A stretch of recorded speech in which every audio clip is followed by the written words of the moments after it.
세상을 데이터로 분석하는 시간이죠. 데이터는 알고 있다. 여론조사 전문가 배종찬 인사이트 K 연구소장, 빅데이터 전문가 전민기 한국인사이트 연구소 팀장 두 분 어서 오세요. 안녕하세요. 안녕하십니까? 네. 앞서 저희가 계속 서울의 부동산 시장 분위기 알아보고 있거든요. 네. 이번에 두 분과 대한민국 부동산을 데이터와 여론으로 분석을 좀 해보려고 합니다. 네. 우선 전민기 팀장님, 네. 부동산 관련된 관심, 언급, 이 빅데이터 상으로도 많이 늘어났나요? 네, 언급량이 2000년대 들어서는 계속 많아지고 있다고 보셔야 될 것 같아요. 네. 최근 3년만 쭉 보면 2019년에는 1년 동안 한 102만 건 정도, 네. 작년에는 162만 건 정도였고요. 네. 올해는 이제 4월 20일 오늘 오전까지 제가 봤더니 90만 8천 건이어서 벌써? 네, 만약에 이 추세로 흐름으로 계속 가면 올해는 200만 건도 좀 아이고. 넘을 수 있겠다라는 그런 상황이어서 부동산에 대한 우리 국민들의 관심은 정말 대단하다. 그 대단한 것이 또 매년 더 조금씩 늘어나고 있다. 네. 이렇게 보시면 될 것 같습니다. 아니, 부동산 관심 어제 오늘 얘기가 아니잖아요. 네. 70년대 강남 개발부터 시작을 해서 줄곧 부동산에 대해서는 엄청난 관심들이 있었는데 네. 요즘 더더욱이나 이 부동산에 대한 관심이 더 늘어났다 이 말씀이잖아요. 그것도 재밌고요. 예. 이제 어떤 상황 분석이라는 게 있습니다. 이제 부동산이 어떤 상황과 연결지어지느냐. 네. 근데 여기서 재밌는 건 이제 스터디랑 선거랑 회의, 결혼 이런 키워드들이 이제 순위로 쭉 나오는데. 아니, 선거, 결혼은 이해가 되는데요. 네. 스터디와 회의는 어떻게 그렇죠. 연결되죠? 스터디는 이제 부동산도 계속 공부하시는 거예요. 부동산에 대한 스터디? 그렇습니다. 그러니까 이거를 뭔가 투자, 또 돈을 벌기 위한 무엇으로 생각하다 보니까 이게 적극적으로 하시는 분들은 이제 공부해야 된다. 예. 그러니까 스터디라는 키워드도 함께 나오고 있습니다. 근데 재밌는 걸 하나 볼 수 있는 게 네. 2019년에 비하면 2020년에는 거의 한 60만 건 이상 더 많거든요. 네. 그런 이유가 2019년 현 정부 들어와서 부동산 정책도 나오고 2018년은 부동산보다는 남북 관계에 대한 관심이 높았습니다. 그랬죠. 그런데 예, 이제 2019년 2월 달에 하노이 회담이 결렬되고 난 이후부터는 네. 부동산에 부쩍 관심이 많아져요. 아하. 이때부터는 부동산 관련된 이야기가 굉장히 정치화됩니다. 네. 그러다 보니까 빅데이터에서 아주 많은 양의 대거 부동산 관련 이야기가 쏟아지기 시작하는 2020년입니다. 네. 근데 2020년이 또 중요한 것이 6월 15일 날 이 개성의 남북연락사무소가 폭파됐죠. 폭파되는. 네. 네네. 근데 이틀 뒤에 뭐가 있었냐? 6월 17일 날 바로 6.17 부동산 대책이 발표가 돼요. 아하. 이게 부동산 이슈가 불거지게 되는 이 폭발적인 계기가 되는 날입니다. 반드시 기억을 해야 됩니다. 네. 이때부터 어떤 이야기가 나오냐. 그리고 7월로 이어지게 되면 7월에 박원순 전 시장이 극단적 선택을 하죠. 네네. 이때부터 부동산 이슈가 임대차 보호법 3법 이야기가 계속 나오면서 이때 나왔던 이야기가 2020년 당시에 올해입니다. 자, 올해를 가리켜서 내년 서울시장 보궐선거는 부동산이 결정한다. 이 이야기가 나왔죠. 그때부터. 그때부터입니다. 그래서 급증하게 되고 네. 올해까지 이어진 건 선거 국면에서 계속 이야기가 나왔던 것이 부동산 땅땅땅, 부동산 그렇죠. 땅땅땅 그렇죠. 이런 이야기가 나오면서 사실 이렇게 부동산이 정치적으로 선거에 많이 회자된 적은 역대 없었습니다. 아하. 네. 네. 전 팀장님. 근데 네. 빅데이터 분석에 또 중요한 게 연관어 분석이잖아요. 그렇죠. 부동산과 어떤 단어들이 주로 연관돼서 나타났나요? 그러니까 지금 이제 정치화됐다라는 말씀 많이 해주셨는데 예. 정확히 이제 반반입니다. 정치화된 것과 실제로 이제 투자라든지 이 집을 구하는 어떤 상황으로서 두 네. 가지가 이제 보이면 첫 번째가 이제 정부라든지 부동산 대책, 정책, 규제, 투기, 집값 이런 키워드들 나오거든요. 네. 그러니까 부동산 대책을 쭉 살펴보면서 여기에 대한 관심도 있고 또 투자하는 세력도 이걸 보면서 또 정책에서 어떤 빈틈이라든지 이런 걸 좀 찾기 위한 노력들을 하고 있고요. 네. 그다음에 반은 보시면 가격, 추천, 투자, 예상, 카페 이런 것들이 있거든요. 이거는 철저히 이제 공부하시면서 카페 안에서 부동산의 어떤 추이라든지 어떤 지역이 유망하다라든지 인터넷 카페 말씀이죠? 그렇죠. 예, 예. 그러면서 커뮤니티. 이제 가격이 어떻게 될 것으로 예상하는지 그렇기 때문에 아까 말씀해 주신 대로 약간 딱 중간 축에 두고서 어허. 정치화된 키워드 그다음에 실제 투자로 이어지는 키워드 이렇게 두 개로 좀 나뉘어져 있습니다. 네. 그러면 이 빅데이터 SNS 사용자라든지 이분들의 지역별 차이도 두드러지나요? 예, 일단은 그 서울 수도권이 뭐 거의 압도적이죠. 그래서 예. 서울이 거의 반 이상을 차지하고 있고요. 아하. 그다음이 이제 부산 쪽에 대한 관심. 부산이요. 그다음이 2위입니다. 네. 그다음이 경기도와 인천광역시고요. 그다음이 세종특별자치시, 네. 울산시 그다음 나오는데 이제 재밌는 건 그다음부터는 서울과 부산은 더 세분화돼서 구까지 나옵니다. 서울 구까지. 강남구, 부산 수영구, 부산 부산진구, 서울 종로구 이런 식으로 두 도시는 다른 도시보다도 이제 구 같은 것들까지도 더 많이 세분화돼서. 언급되는 그런 상황이죠. 근데 여기서 굉장히 중요한 게 예. 부동산을 거주의 개념이 아니라 투자의 개념으로 인식하는 것이 상당히 강해졌다는 것이거든요. 아, 그 전보다 더. 네, 예. 똘똘한 한 채 이야기가 2019년부터 나오면서 지역이 이제 이렇게 구분될 수밖에 없는 게 서울이면 똘똘한 한 채가 어디냐? 1순위는 강남 3구입니다. 아하. 그다음에 마용성입니다. 예. 마포, 용산, 성동. 네. 여기 이제 30대가 영혼까지 끌어다 연끌 이야기가 이때 나오기 시작하거든요. 그때부터. 그 부산은 웬 이야기인가? 부산도 지금은 거의 대부분 지역이 이제 조정 지역에 포함됐는데 네. 부동산 투기 이게 불거지면서 부산의 수영구, 해운대구, 동래구 뭘 바라본다? 바다를 바라봅니다. 네. 여기에 집중적으로 이제 투기 조짐이 보이면서 이쪽에 거의 서울의 강남 3구, 서울이 2순위인 똘똘한 한 채인 그러니까 굳이 서울이 안 되면 이쪽으로 가자. 그리고 심지어는 대구는 수성구입니다. 예. 그러니까 지역별로도 분화되는 현상이 계속 나타나면서 이게 이제 연령대까지 연결되는 현상까지 번지게 되는 것이죠. 네, 연령대로 연결된다고 배 소장님 말씀 주셨는데요. 전 네. 팀장님 어떻습니까? 이 연령대별로도 부동산에 대한 관심이 차이가 나나요? 부동산에 대한 관심이 의외로 젊은 세대에서 굉장히 높게 젊은 나옵니다. 세대에서. 2030 세대 그다음에 30대가 한 60% 정도를 차지하고요. 그다음에 3040 세대 뭐 20대 계속 결국엔 20, 30, 40대가 네. 거의 주층인데 집을 아무래도 미래에 사야 되는 세대, 아하. 현재 이 집을 구입해야 하는 세대이기 때문에 훨씬 네. 더 많이 나오는 것 같고요. 그 외에는 이제 60대랑 10대여서 오히려 이제 5, 60대들보다는 10대, 20대, 30대, 40대까지가 부동산에 대한 관심이 가장 높은 세대인데 네. 그 중에서도 2030 세대가 그 중심에 있다 이렇게 좀 보시면 될 것 같습니다. 예. 배종찬 소장님 네네. 조금 전에 설명 주시면서 2019년 하노이 회담 결렬 이후에 이 부동산 이슈가 정치화되면서 정치가 부동산 문제를 끌어올린 경향이 있다라고 말씀을 주셨는데 그러면 역으로요.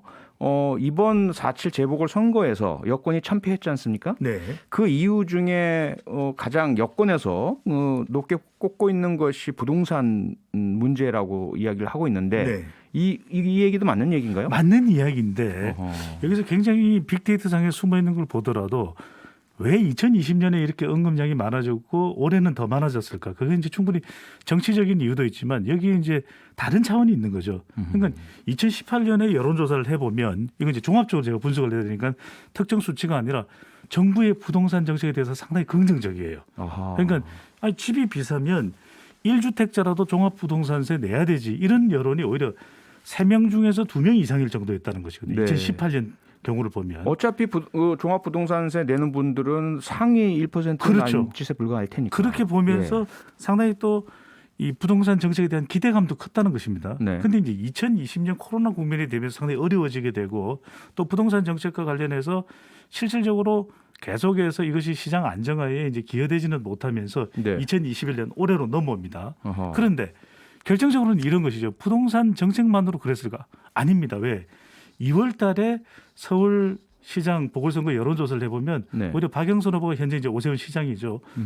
박 후보가 오 시장보다는 1대1 대결을 해보면 2월 달 앞서요. 그랬었었죠. 그런데 예. 부동산 이슈는 지난해부터 계속해서 이어져 오던 것인데 왜 그랬을까? 어허. 3월 달에 결정적인 LH 사태 여파입니다. 아하. 그런데 성격이 다른 거예요. 그러니까 2월 말까지 밀려오던 부동산 이슈는 말 그대로 공급의 문제일까 또는 세금의 문제일까? 그런데 LH 사태 여파는 부동산이라도 같은 종류가 아닌 신뢰입니다. 예. 20, 30대는 기대했거든요. 적어도 이런 일은 없을 거야. 에이, 공정성의 문제. 그렇죠. 네. 우리의 기우겠지. 예. 그러니까 사실은 부동산 정책과 관련해서 지지층들이 또 20, 30대가 더 기대했던 건 뭐냐면 바로 이 공정의 문제였던 겁니다. 네네. 적어도 이 부분을 더 개혁적으로 해주기를 바랬는데 그러니까 말하자면 현 정부의 공공개혁이 좀 더 빨리 시도가 됐더라면 부동산을 바라보는 인식이 상당히 달랐을 수도 있는 것이죠. 아하. 결과적으로는 부동산인데 내가 집을 못 사서 그것도 있겠지만 더 중요한 건 난 못 살 수도 있어. 하지만 정확하고 정직하고 투명했으면 좋겠어. 네. 이것 자체가 무너져 버리자 음흠. 여기에서 민심 자체가 이반되는 현상이 나왔던 거죠. 예.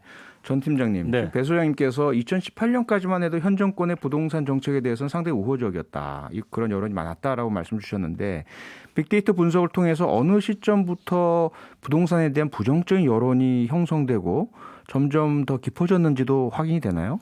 그래서 제가 이제 예전에 이제 분석했던 그 자료를 좀 기반으로 해야 될 것 같은데 말씀해 네. 주신 대로 부동산 정책이 이제 처음 나오고 그 관심이 확 올라갔을 때는 확실히 좀 긍정적인 언급이 훨씬 많았던 것 같습니다. 근데 네. 최근의 반응을 보면 40대 59로 일단 부정적인 언급이 훨씬 많은 상황이고요. 네. 그나마 이제 긍정적인 언급도 사실은 뭐 대박이다, 최고다. 아하.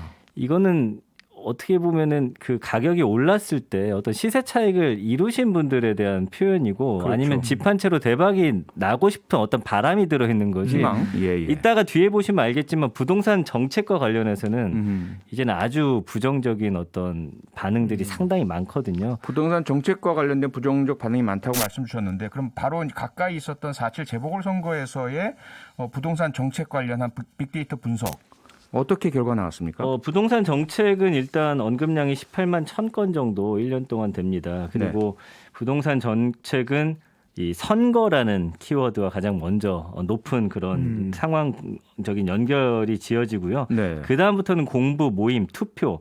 결국에는 선거, 투표, 공부, 모임 이런 쪽으로 두 개로 나뉘어지거든요. 그러니까 역시나 부동산 정책을 보면서 투자하기 위한 세력과 부동산 정책을 보면서 평가하는 세력. 아하. 그러니까 이걸 보면서 이번 정책 좋지 않았어.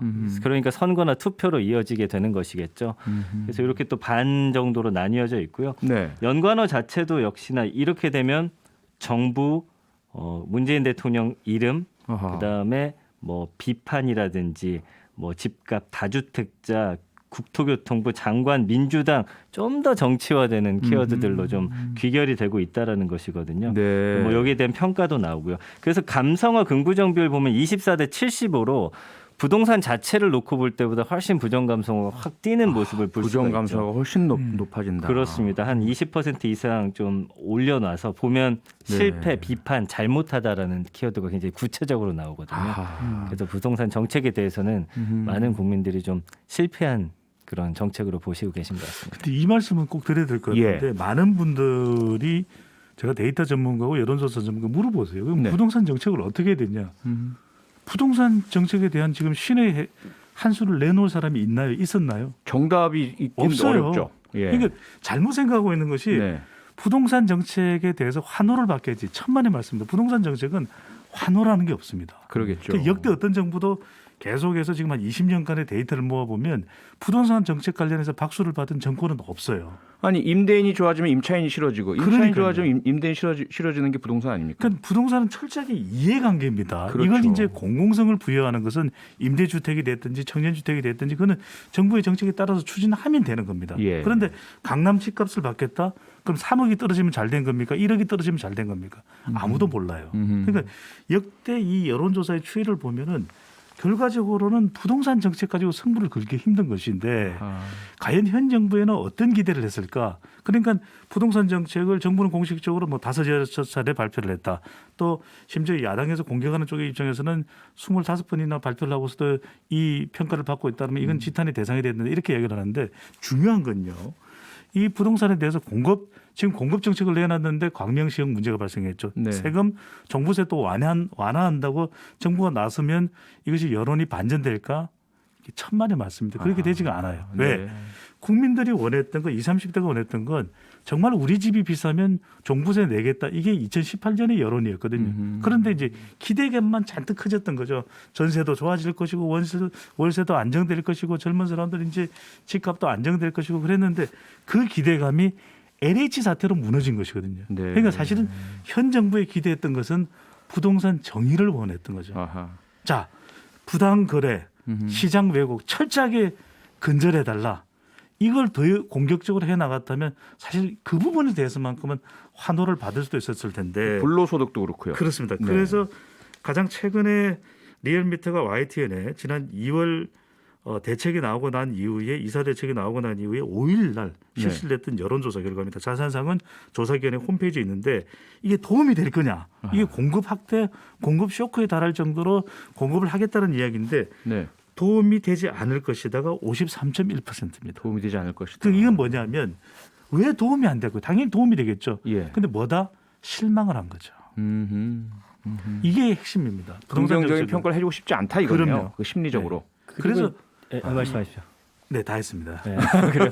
그 키워드를 볼 때 아까 이제 스터디나 공부 이런 게 나오잖아요. 예. 지금 부동산을 대하는 두 가지 자세가 보여지는데 적극적인 층이 있고 자포자기가 있습니다. 그러니까 이제 뭔가 정책이라든 뭐가 나왔을 때 적극적인 층은 그거를 이제 어떻게든 정보를 활용해서 이제 공부해서. 공부를 하고 투자를 하겠죠. 네. 이 결국에는 정책이 나오고 부동산이라는 키워드가 많이 언급될수록 가격은 계속 올라가요. 그렇게 되면 아까 말씀드린 자포자기한 층은 이것에 대해서 계속 부정적인 이야기를 할 수밖에 없는 상황이어서 아하. 제가 볼 때는 정부가 부동산이라는 키워드를 들고 나오면 나올수록 네. 관심 있는 사람들은 계속 공부를 통해서 뭔가 투자를 하기 때문에 가격은 계속 올라갈 것이고 예. 그렇지 못한 층들은 포기하고. 거기에 대해서 부정적인 가격이 올라가는 것에 부정적으로 발언하기 때문에 네.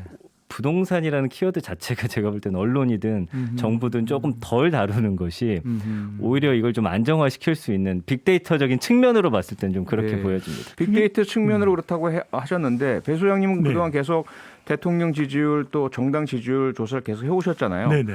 그러면 이 부동산 이슈, 부동산 관련된 부정적인 의견들이 네. 대통령과 민주당의 지지율에 상당히 영향을 끼쳤겠죠? 영향을 끼쳤죠. 네. 그렇지만 그건 앞으로도 계속 영향을 줄 수밖에 없는데 중요한 것은 아까도 말씀드렸지만 공급과 세금도 중요합니다. 이것도 네. 영향을 미치겠지만 더 중요하고 기대하는 것은 지난 우리 십수년간의 해묵은 이 부동산 적폐 있지 않습니까? 이것을 해결할 수 있는 그 투명성을 확보하는 거. 그러니까 아하. 비전문가들은요. 네. LTV, DTI 몰라요. 음흠. 자꾸 그런 이야기 나와서 뭐 60%또 40% 이런 얘기를 하면 네. 더 혼란스럽거든요. 그러니까 말 그대로 제대로 우리가 충분히 시장에서 공정하게 거래할 수 있는 길만 열어주면 네. 아니 돈 많이 번 사람은 비싼 집 사는 거고 하지만 열심히 해도 우리가 정상적인 과정에 의해서 집을 살 수 있다. 네. 집을 얻을 수 있다. 이걸 확보해 주는 것이 가장 중요한 것이죠. 네.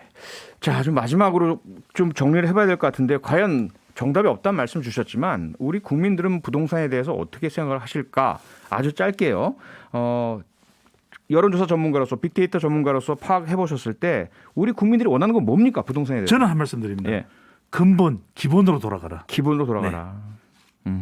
전 팀장님. 저는 뭐 다들 집값 안정을 원한다고 하고 있지만 데이터는 보여주죠. 공부하는 분들은 올라가길 원하거든요. 원하고. 그러니까 그런 양가적인 감정을 좀 잘 아셔야 될 것 같아요. 그러니까 아하. 무조건 집값 안정만이 모든 국민이 원하는 건 아니다. 데이터는 말하고 있습니다. 데이터가 어떤 말을 하는지 잘 들으셨을 것 같습니다. 네, 저도 많은 좀 공부를 했는데요.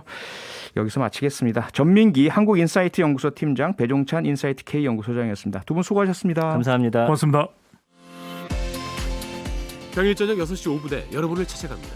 MBC 라디오 표창원의 뉴스 하이킥.